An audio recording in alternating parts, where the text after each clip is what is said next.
Thank you very much, Carmen. I accept your kind words on behalf of the House Democrats who had the courage to elect a woman Speaker of the House when it was new. I've seen Carmen in this W Challenge rise up in the ranks from one position to another. Thank you for your great leadership as well. It's an honor to be here with you and the mayor and Malia Cohen and Supervisor Stefani, who represents the district I live in here, Kimberly Ellis, Allison Go, and of course, Carmen Chu. It's great to be here with you. I just have some special guests with me today. Of course, my daughter, Christine, who has on her purple and white, which she always wears.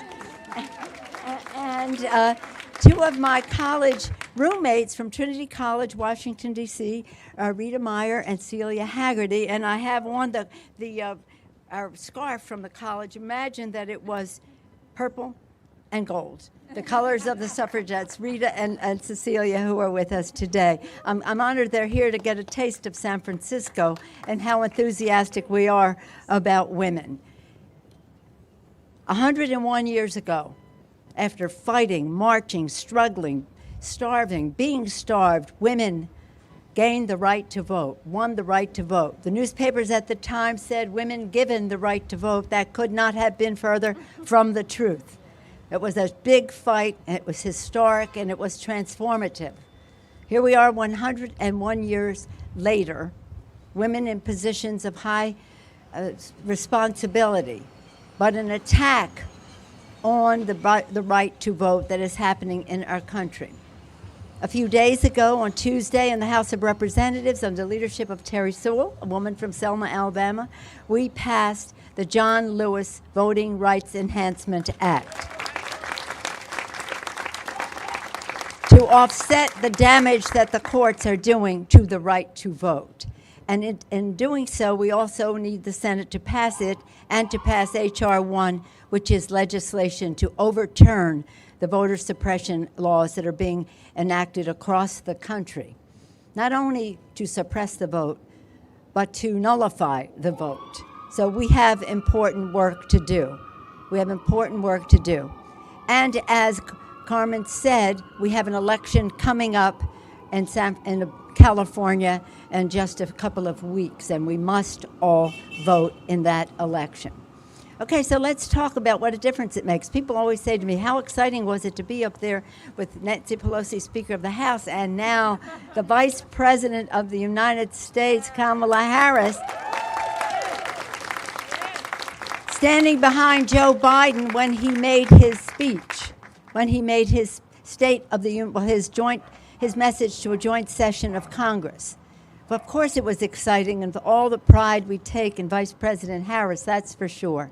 But what was really important was the speech he made. It wasn't about women standing behind him. It was what we were doing for women going forward. And he made a speech that is our fight right now, and as Carmen said, where women have made the difference in supporting a Build Back Better agenda. Build Back Better for women.